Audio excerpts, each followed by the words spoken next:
Imagine being born in the Deep South in 1930 into a world already stacked against you. This is where the story of Ray Charles Robinson begins, a story not just of music, but of pure, unyielding human spirit. Born in Albany, Georgia, his early life was one of humble, and often difficult, beginnings. The world was a tough place, but for young Ray, it was about to get unimaginably tougher. At just 5 years old, he began losing his sight. By the age of 7, the world as he knew it, a world of shapes and colors, faded into complete and permanent darkness. Glaucoma had taken his vision. For most, this would be an end. A tragedy that defines a life, but for Ray Charles, it was a beginning. In that darkness, a different kind of light ignited. That light was music. His mother, a woman of incredible strength, refused to let blindness be a crutch. She insisted he learn to navigate the world, to be independent, to find his own way.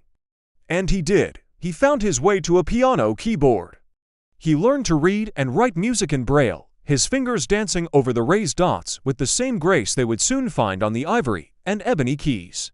The sounds he had grown up with, the fervent call and response of gospel music in church, the raw, emotional storytelling of the blues drifting from neighborhood porches, the sophisticated rhythms of jazz on the radio, all of it poured into him. He absorbed it, not just as sounds, but as feelings, as colors he could no longer see. He didn't just learn to play these styles.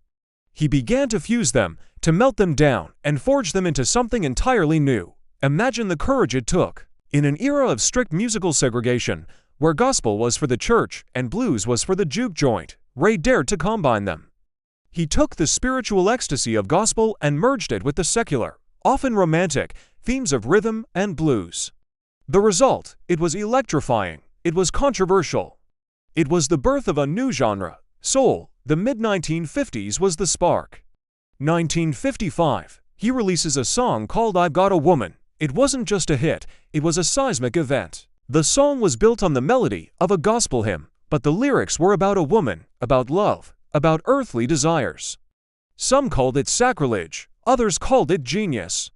The world was listening. This was just the beginning of a legendary run with Atlantic Records. Song after song redefined what popular music could be. Think about it, the raw, explosive energy of What Did I Say? A song so spontaneous and daring it was practically recorded by accident during a jam session to fill time. It became an anthem, a song that blurred the lines between the sacred and the profane, making people dance and feel in a way they never had before. Then came the move to ABC Paramount, where Ray negotiated a deal that was unheard of for a black artist at the time. He gained complete creative control and ownership of his master recordings. He was not just a musician. He was a brilliant businessman, a trailblazer who understood his own value.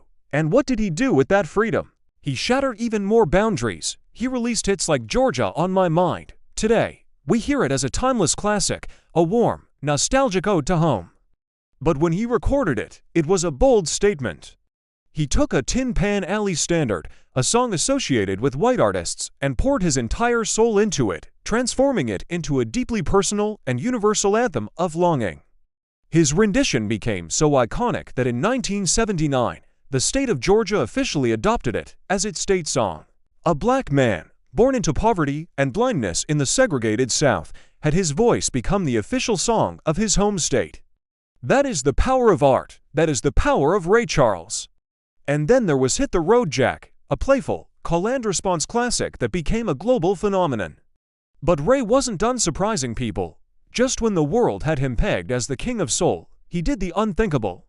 He decided to record an album of country and western music. In 1962, at the height of the civil rights movement, this was a radical act.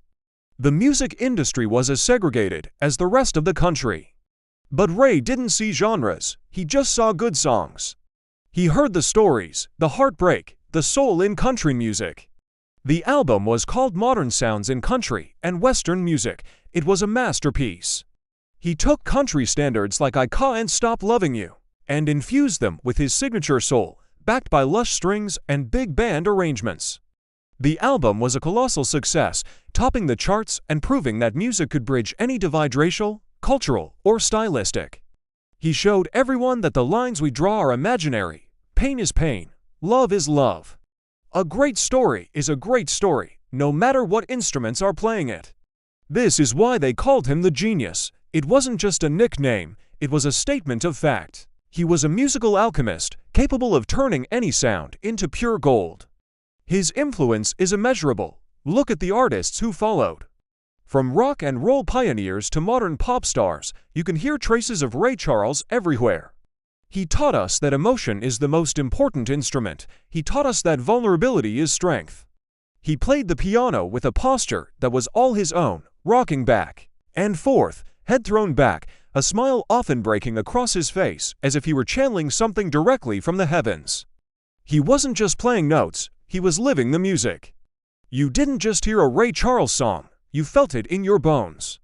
He could make you dance, make you cry, make you fall in love, and make you feel a sense of profound spiritual connection, sometimes all within the same 3 minutes. Throughout his life, he faced immense personal struggles, battles that would have broken lesser men. But he channeled all of it, the pain, the joy, the darkness, the light, into his art. His music is a testament to resilience, a masterclass in turning adversity into triumph. He never let his blindness define his limits. In fact, he often said his hearing became more acute, his sense of the world more profound. He saw with his ears, with his heart. Until his passing on June 10, 2004, Ray Charles never stopped creating, never stopped innovating, never stopped pushing the boundaries of what was possible. His legacy isn't just a collection of hit records. It's a fundamental shift in the DNA of modern music. He is the bridge between genres, the link between generations, the voice that proved that soul has no color. He took the darkness he was given and created a universe of light for the rest of us to live in. His music is a permanent fixture in the soundtrack of our lives, a timeless reminder that with enough heart, enough courage, and enough soul, you can overcome anything. The story of Ray Charles is the ultimate story of the power of music. It's a story that proves that the most profound vision doesn't come from the eyes, but from the soul.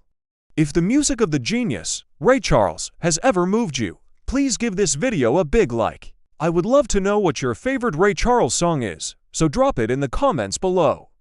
And if you enjoy stories about the icons who shaped our world, make sure to subscribe so you don't miss our next video. Thanks for watching.